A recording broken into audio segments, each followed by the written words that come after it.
Hi there, this is Denise. I just wanted to show you my product controller page. Oops. And here it is.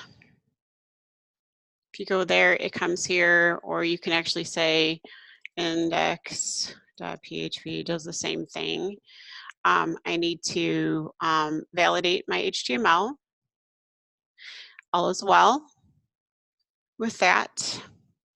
And for that sake, I'll do the CSS as well. My CSS is used. I have the same file for all of them, so that should be all that you need to see for the CSS for each page.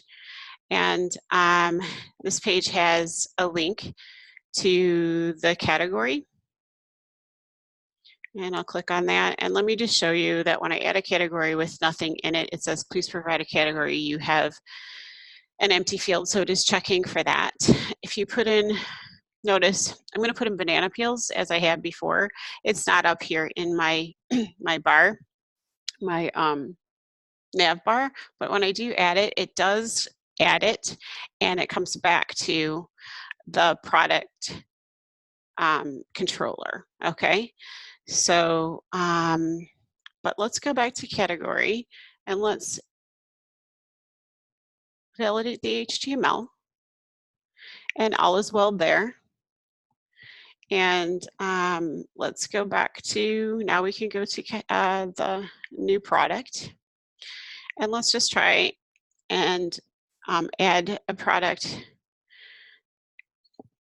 without filling out all the fields. And it says all the fields are required.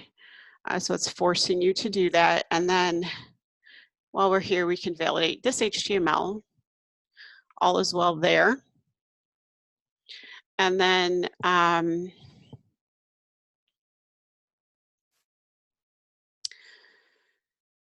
so let's add one for real now.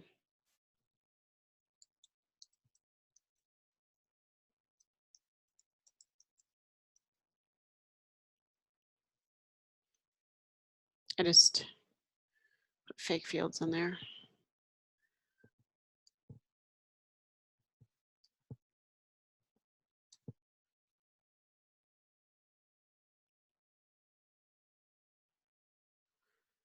Okay, here we're gonna hit it, and it says, thank you for adding fruit peels. Now we have a new product. Okay, so let me prove that those entries did work in my database. Let's go to categories first, and you will see banana peels actually did here. It assigned it 13 because I have been deleting them. And unless I recreate the database, it's gonna be like that. And then inventory. So the very last one should be my fruit peels. A slippery way to go, there you go. That's the one that I had entered, so it is actually adding to the database. That proves that my model is working. And we did validate this HTML.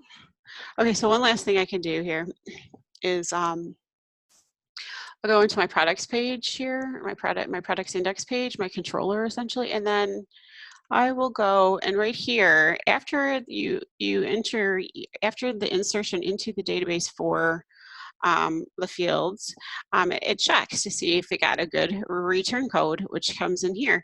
And 1 means it's good, but I'm going to force it to say 0, so it will come here to say, to see if I'm handling the exception, like if there was a bad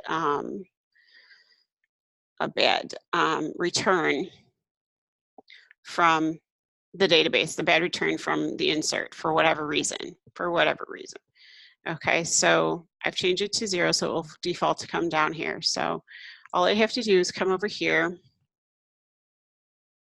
You have to refresh that, I believe. And then just try and add something.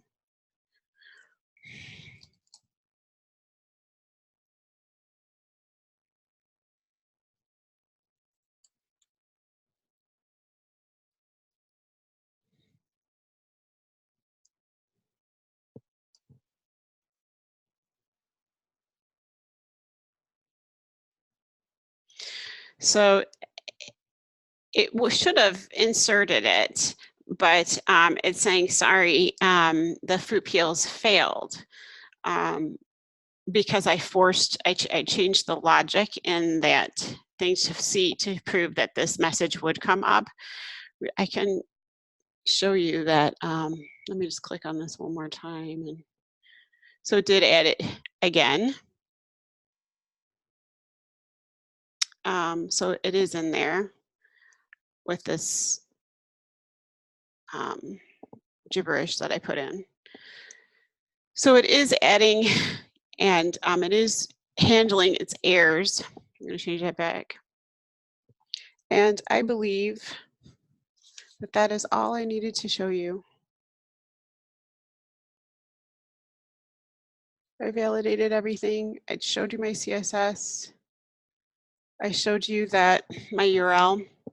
The other thing that I might not have been explicit about, so I'll prove it again, is when I click on this category, you can see that the value key pair is coming in here, and that's how it's getting there. So let's go back, and I'll do the same thing for the product, and I'm just showing that it's going to new product via this name value pair. And that's it. Thank you so much.